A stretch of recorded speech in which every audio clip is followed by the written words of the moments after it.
What's good, YouTube? And welcome to Bonanza popping off so hard that conspiracy level theories are starting to go through the community. People are tapping me, hey, I think a few interested deep pockets are really buying out all of this. And I can say, from what I've been talking to around Duelist, no, it's a ton of different people getting pieces for themselves. And I have a more realistic theory, but also finger pointing at Gamer's Choice getting very upvoted in my comment section. I've got to absolutely say this ain't it. So this person said prices are high because literally no store listed their stock and are holding it instead of selling cards for players. For example, Gamer's Choice has thousands of singles in the back they're holding and refusing to put out for local players. Biggest example of OTS greed I've seen in years. If you go and look at their pre-sales and how much they actually lost versus what they could have made and still listed very deep versus everybody else, thousands of singles are just a couple of cases, by the way. But when it comes down to this, they don't have deep stacks of quarter-century secret rares. It's mathematically impossible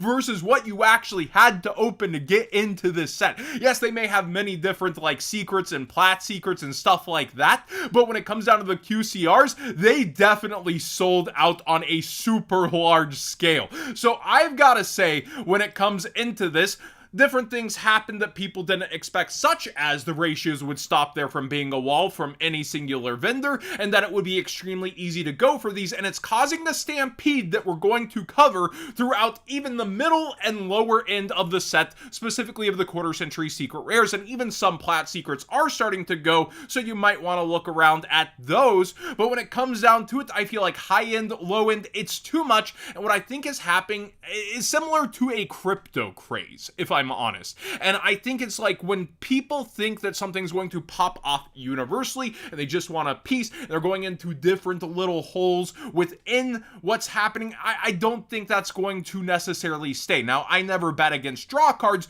but we see trade-in now going as well. 28s before their 35s, and these are people coming in and trying to list cheap, but again, they don't have a lot of copies to be able to do so.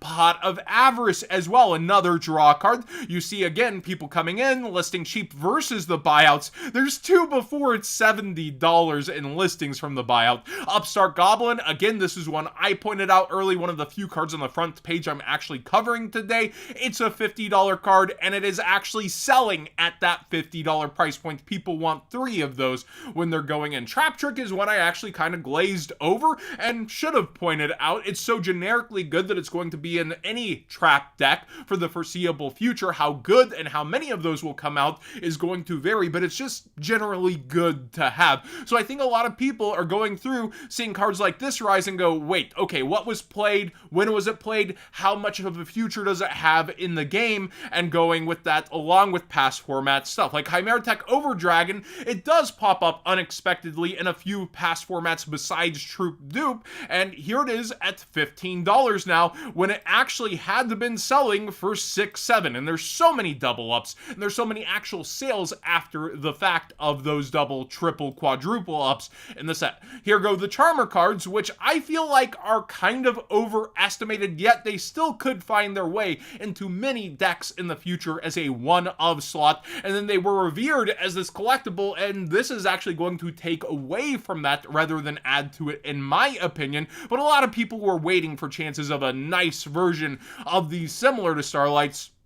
A couple here relisted at 20 before their 30s. 30s is where this was at, I believe, yesterday.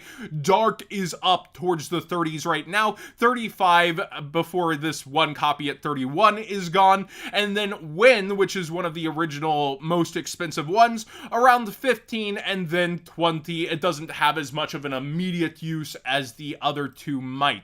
Bryonic for past formats, quarter-century secret rare. This is one a lot of people had their eyes on. It is actually going up a little slower than the other ones that are just popping off. A couple of 25, but it's resting mostly at 30, and you can see that most people have been spending around 25 after 20s. Now, this is where I show that I feel like this set's just getting ridiculous. Mausoleum of the Emperor. Really? Why? I know this card has fans, but not that many. And here it goes to $8. Like, this is one that would be considered a junk quarter century secret, in my opinion. Started out at $2 to $2.50. And now you're telling me people are actually starting to spend that $8 price tag already? This is where it feels like a lot of people are shopping with FOMO, and they just want to get these different cards in versions. And now, again, I do know this card actually has a lot of fans. I enjoyed making a couple of decks with this back in the day. I don't think this is above a $5 QCR personally. But again, once things disappear and once things start to go and not be let back into the marketplace, they're going to stay relatively hard to repopulate. Kokimero Drago is one that people really looked forward to. It's around 11 after it had bottomed out around 6. That just kind of makes sense to me. Now, this is again where I think things start to get a little ridiculous. The baby rulers are getting bought out to $20-25, and they're actually selling in that $25 price range during the buyout for burner. Well, also we see Stream here, and it is selling now. There's one at 20, multiple at 15s, and it's listed up here 14, 15 now, where it was around 10.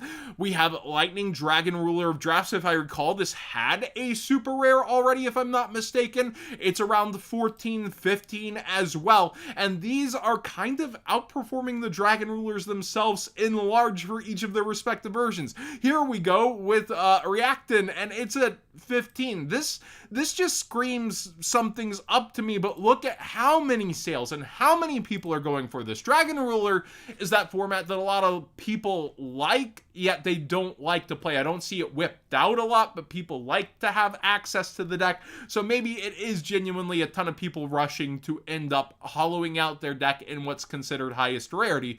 But what's weird to me is, look at this quarter century secret rare Tempest, one of the more usable ones in general, $6. How's that make sense? Like, yes, less hollow available versions for the others over time, maybe leaving to that pent up want, but that doesn't make sense to me at all. Blaster is popping off, but is still right around where Burner is at $18. Tidal is, you have the Mermails coming, all the other stuff, around 11 to 12.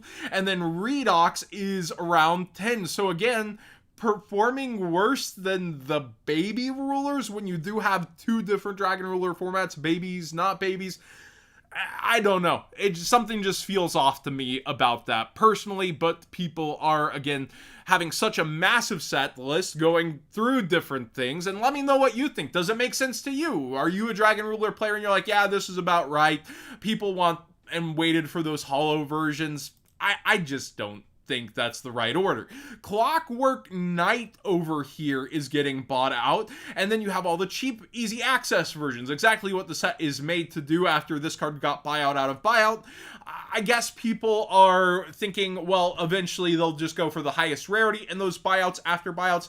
For me, I think it was about having any access to this card before we got the reprint. So I think that it's more so people wanted access to this, but if it does get some mainstream hype, yes, this card would absolutely pop off, but this is over speculatory at this point, in my opinion. Instant Fusion, super historied in the game, makes a lot of sense people would go for this one. It's about 25 to 30 now. Injection Fairy Lily, this is again collectible to some degree, very iconic in the history of the game. It's around 30 right now, even appeared way too early on the F&L list. Somebody spent 50 and 40 here, and you can see most people spent around 15 before this double up, so to speak. I feel like a lot of these prices will cool down, and some will go into triple down, quadruple buyouts. Like, I know, you throw the football, you try to get a touchdown, it's something that just, it goes one of two ways, but I feel like with a lot of these, it's overreaction to the market.